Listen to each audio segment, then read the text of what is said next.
You know, I've been getting a lot of questions from viewers basically asking, who am I? So here are just a few of the things about me that you probably won't find on Google. I'm not a journalist or a wannabe. I don't really consider myself an entertainer or an on-air personality or a wannabe.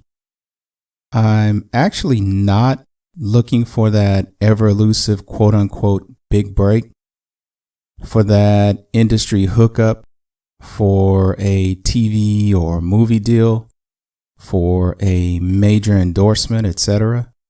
I'm not some larger than life big mouth personality who just likes to hear himself talk. I'm not just rehashing news and information that I plagiarize from somewhere else. Unless noted, my content is most definitely all original. And most importantly, I will not criticize my brothers and sisters or throw them under the proverbial bus. Those who are against us want us divided.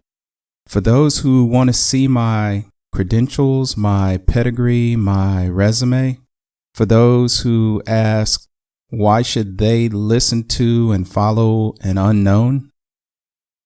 Let me just say that if you're all about credentials, and I say, God bless those people out there with quote unquote credentials, but we've had the high profile people with credentials, the African American millionaires and billionaires, the people with PhDs and other advanced degrees in communications and political science and journalism, those with their own clothing lines, those who have been blessed with phenomenal athletic prowess, which affords them money, fame, and a sounding board.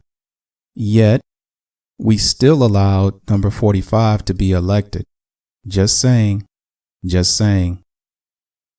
Hey, I will not criticize my brothers and sisters or throw them under the proverbial bus.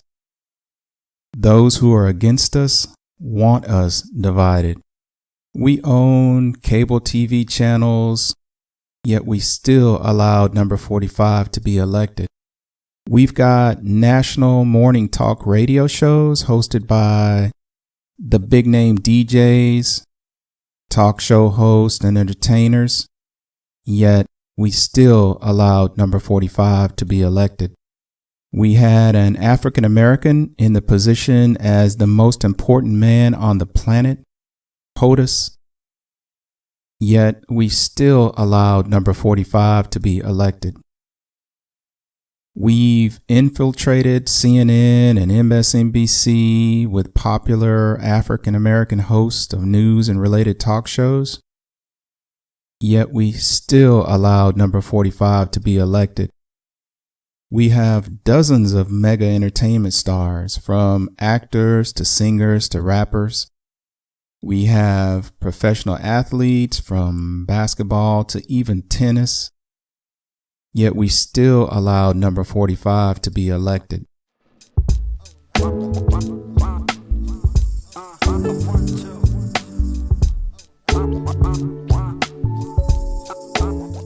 I know, this may sound like, as my mom sometimes says, like I'm fussing. But this is simply a teaching moment for some. It's a reminder moment for others. And it is a line in the sand and saying, whose side are you on? For some. It's fight or flight for others. I'm not exactly sure how it's supposed to look, but our version of the news cannot simply be their version of it in proverbial blackface. Hey, look, I've tried to be selfish, tried to psych myself into focusing on quote unquote me, my four, and no more. Tried to tell myself that I'd feel better about this nation if I could keep my eyes focused on that mansion in Beverly Hills, that penthouse overlooking Central Park, that 120-foot yacht, that the distractions of luxury cars and all the other quote-unquote finer things in life would keep me so focused on hustling that I would be able to forget the atrocities happening all around me. But I can't. I just can't. And why not? Because I have this, in the words of my brothers in the UK, this bleeping chip on my shoulder, this open wound, this unfinished business. I need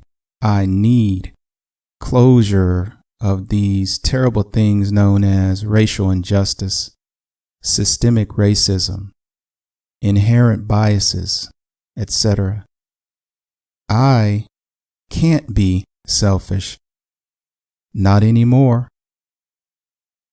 I have to do my part in trying to make things right.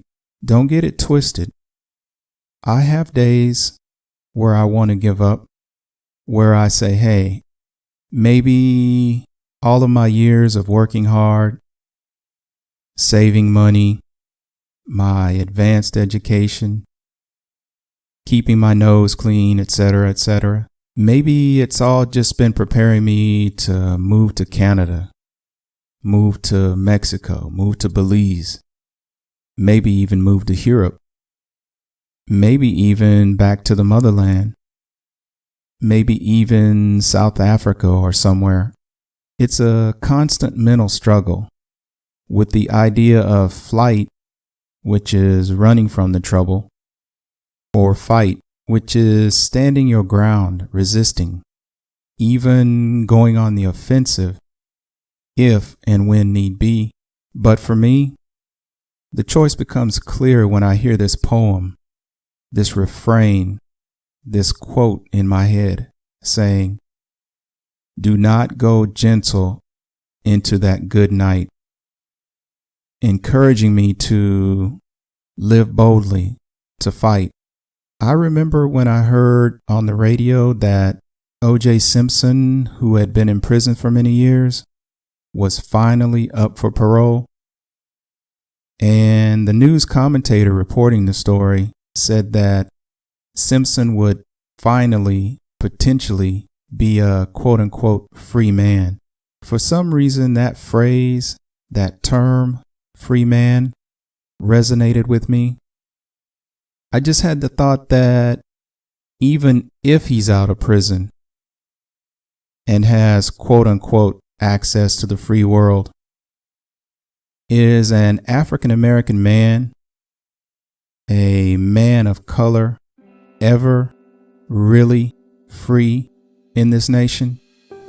Well, hey, I'm out of time for this episode. But if you have a story to share or would like to suggest a topic that you would like for us to talk about, then please reach out to us on social media or visit our site at ourviz.com. Until next time, always remember that vision looks outward and becomes aspiration. Peace.